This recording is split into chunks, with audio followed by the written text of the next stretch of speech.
Alright guys, so this video is going to go over how to perform a single arm preacher curl, which is a great movement to train your bicep. The reason being is it ticks off quite a few boxes we're looking for when it comes to a bicep movement, or any movement really. One, it's stable, because you've got the pad to support your arm, and it basically stops you using any momentum.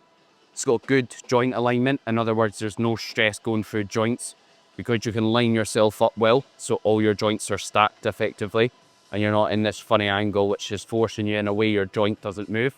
And also, the resistance profile. In other words, it's pretty challenging start to finish, so it's a good movement for your bicep, and it will be challenging throughout the full range, which is what we're after. That will be more beneficial or more stimulative than a movement that's really easy at one point and really hard at the other. So here, we're thinking about grabbing the dumbbell in the middle. When I'm grabbing the dumbbell, I'm trying to grab towards the top of my palm here instead of down the bottom. That would just mean there's less challenge or pressure on the wrist. And as a result, you can get more out of your bicep. Here, we're then thinking about getting everything lined up effectively. So we don't want to be here on the bench or here. We want everything in line, so in a big straight line, and that'll mean there's no stress going through any joints. Doing this single arm also means better alignment, in other words, less stress going through certain joints as well.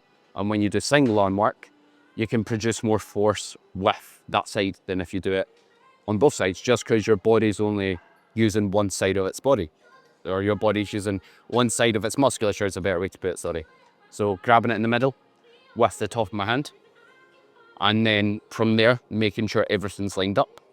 And we're basically looking to full extend the arm, drive up, and I'm stopping if on your preacher curl, or your bench, sorry, you can get to the top and your joints get stacked. Stop just before this position, because here there's actually no tension. It's actually the opposite, it's forcing me this way, so it's actually working my tricep. So stop just before your joints get stacked. In other words, your forearm or the dumbbell, your wrist gets above your elbow, and then go back down. And here, make sure your up arm stays glued to that pad throughout. Thanks very much for watching. The full video is available exclusively to my online coaching and personal training clients. If you're interested in any of the two services, feel free to inquire via messaging me on any of my social media platforms, or via the link in the description if applicable, depending on where you're watching this.